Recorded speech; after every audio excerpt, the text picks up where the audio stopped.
Okay, go ahead, sir. Go ahead. But the important thing is that you didn't get it from the kind of collaboration you needed from that agency. Nigeria has a satellite company. We have had satellite in the orbit. I had gone to China to negotiate for 2 extra satellites so that we will have sufficiency in providing satellite services to all Nigerians. Currently we have one, and having one satellite in orbit is like a transport company, without respect, going from Lagos to Abuja without extra tire. So I wanted 2 more satellites. I had negotiated in China. I had also negotiated with the China Exim Bank, which was ready to finance the production, the manufacture of the satellites. But some people prevailed on the government at that time. Some people very close to the president rejected the whole idea. This kind of people having too much overbearing influence on Mr. President at that time. Once you don't go and beg them, even though they are not in your ministry, even though they don't know what you do know of the subject matter of your thing. Okay, all right, Minister, when you say people that had overbearing influence over the president, does it sound like there was a cabal around him? Like we used to hear? Of course there was. There are always people too close to the power base. Yes, who would, when they talk, it's the law. Unfortunately. So many things like that happen, and many of...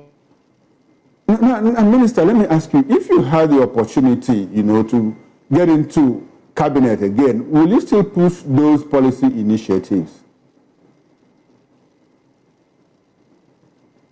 Can you hear me, sir?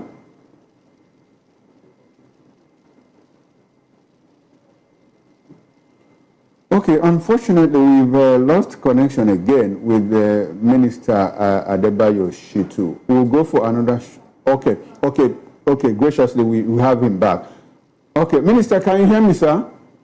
I'm hearing you. Okay, now my question is, before we get into the politics of Adebayo Shittu, if you had the opportunity to get back to cabinet, those policy initiatives, do you still think that they are very necessary, and will you still push them? I have to say this in the national interest. Okay.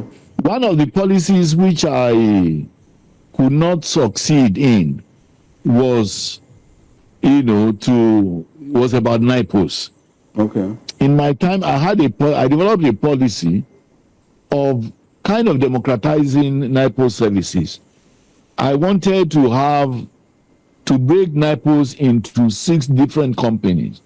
NIPOs Bank, NIPOs Property and Development Company, NIPOs Transport and Logistics Company, NIPOs E-Government Company, and so on and so forth. I couldn't conclude it before I left office. Oh. And when the current minister came on board, I made an effort to reach out to him. I got his phone number. I also reached out through the protocol officer who also had served me. The man simply refused to see me. And the intention, I didn't have anything personal. I just wanted to hand over the policy document and to persuade him to try to, look at those ideas about having, many new companies which could assist Nigerians, which could add great value. But the man refused to see me. That's why the fact that we had never met. The fact that I had been minister of that ministry for 4 years, you can imagine when you have a new person there and he, notwithstanding whatever, the fact that he doesn't know what you even want to discuss with him, he simply says, I cannot see him. It was as bad, it's as bad as that. You didn't have the opportunity to do a handover note or what? Or you handed over to the permanent secretary, handed over to him? No, somebody came before the current minister. Okay, before the current minister. When the current minister came as a young man, I thought he would be open to listening to suggestions and recommendations, and so that he can take things to the next level. Like I wanted to do, which time did not allow me to conclude. But the man refused to see me till tomorrow. Unfortunately. Well, that is how Nigerian politicians and it's very, Minister, the person. It is Nigeria which loses. Nigeria loses at the end of the day. Yes.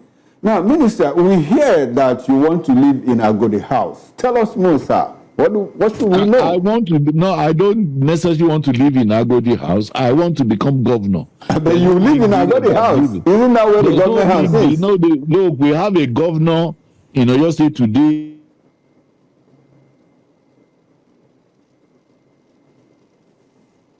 Years has not lived in Agodi. The fact is he is governor. So I want to be governor because I consider that the people of Oyo State are not having the best that they should have. Oyo State was the place where progressive governance started in Nigeria. It was the place where free education, free health services, integrated infrastructural development, and full employment was implemented by our late chief, Obafemi Awolowo. I am a direct trainee, mentee of Obafemi Awolowo. I learned politics at his feet, and I have imbibed his philosophy of life more abundant for the people. So because these things have virtually been eliminated, have been abandoned, and since I'm still alive in the world, thanks to Almighty God, I want to have an opportunity to bring about these fundamental benefits, to bring about life more abundant for our people. If I have the opportunity, if God grants me the opportunity. So it is not about wanting anything personal. I mean, God has blessed me. I've been twice a commissioner. I've been a member of the House of Assembly. I've been a minister. So there's nothing personal that I'm looking for. So at the moment now, Oyo State is PDP, and you belong to APC. We also hear that the current Minister of Power, Adebayo, is the anointed one. So what are your chances? Who anointed him? I mean, you are using borrowed gowns to No, Minister, that is what we hear. It's out there in the public. That's the way of politicians. We are in a democracy. Nobody is anointed. Even he will not tell you that he's been anointed. But are you aware, Minister, that he wants to be governor too? Let me tell you, there are 10 of us who are aspirants in Oyo State. From my party alone, from APC. 10 of us. And nobody can beat his chest and say that he is anointed. So, is Adebayo one of the 10? Is he one of the 10 that you just talked about now? Of course, yes. Beautiful. Of course, yes. It is only God who would really anoint and put somebody in power. So do you have a godfather who is going to push you into government house? Let me tell you, at 72, and with my experiences, do I need a godfather? Or God? God is the godfather of anybody who would be there. It is the person that God anoints that will be there. You know why I asked the question? Yes. Why I asked the question is out of respect. We respect our president. We know that he will encourage the best of us to be there. He's a progressive. A lot of us are, some of those who are progressives are even closer to him. Remember that I've always consistently over the past more than 10 years, I've been a foundation member of APC, and I consistently remain an activist in APC. Apart from that is the fact that there's hardly anybody in Oyo State who has campaigned more for Bola Ahmed Tinubu's presidency and continues to defend him from day one till now. Nobody has done that more than I have done.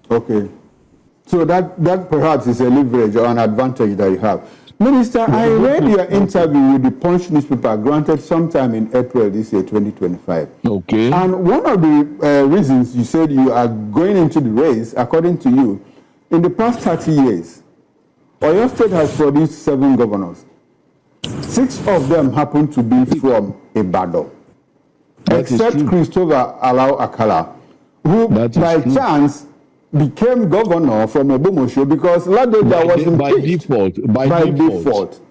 Now, you are from Shaki.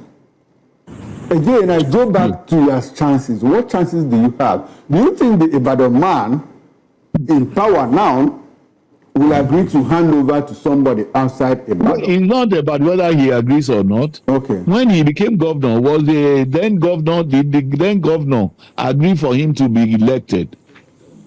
He became governor because God wanted him to be governor. But both of them were Ibadan indigenes. But it doesn't matter. Okay. That governor had his own candidate at that time. Okay. Incidentally, the choice of the acting governor, I mean, of the governors at that time was Adebayo Adelabu. Okay. Adebayo Adelabu contested election.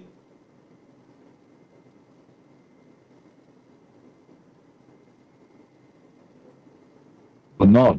Whoever God, guarantees the seat will become governor. Okay.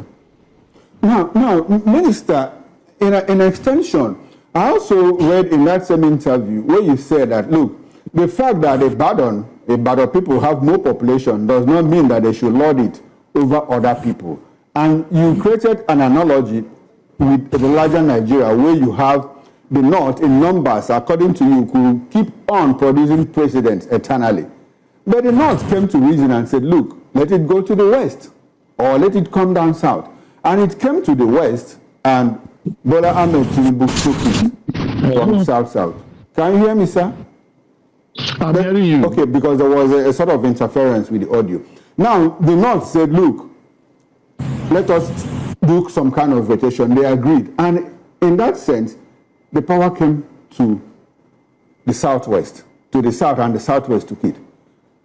That is their position, that the average Ibadan man should also allow other people to take their turn.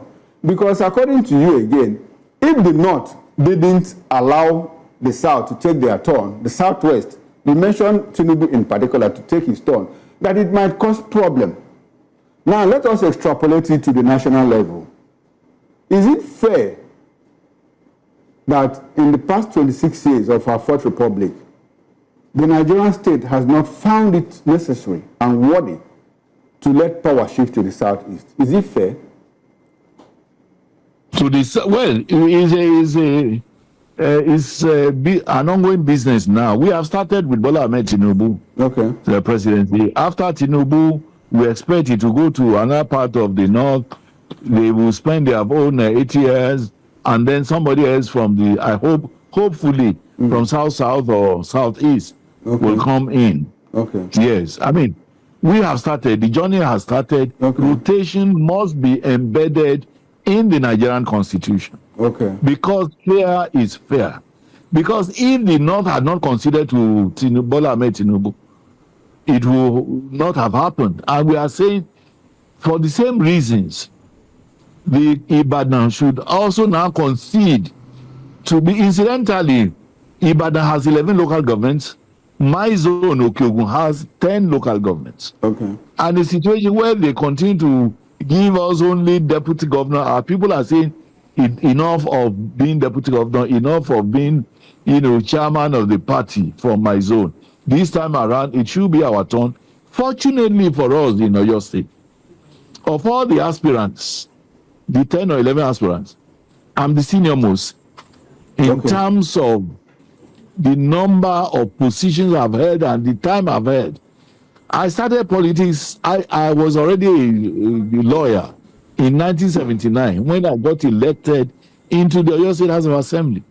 No other person has had that experience of all the aspirants. Okay. And twice I have been a commissioner at the state level, and again at the, as a minister. All right. So I have all the requisite experience which all others have not had. Talking of the quantum of it and talking of the content, both quantum and content. So, and I have lived in Ibadan, I think for about 7 years now. All right. Okay, thank you very much, Minister Adebayo Shittu. I must say a very big thank you to you for your presence on Political Lens. We will keep keeping a tab on you and see how you make progress. Honestly, we wish you good luck on your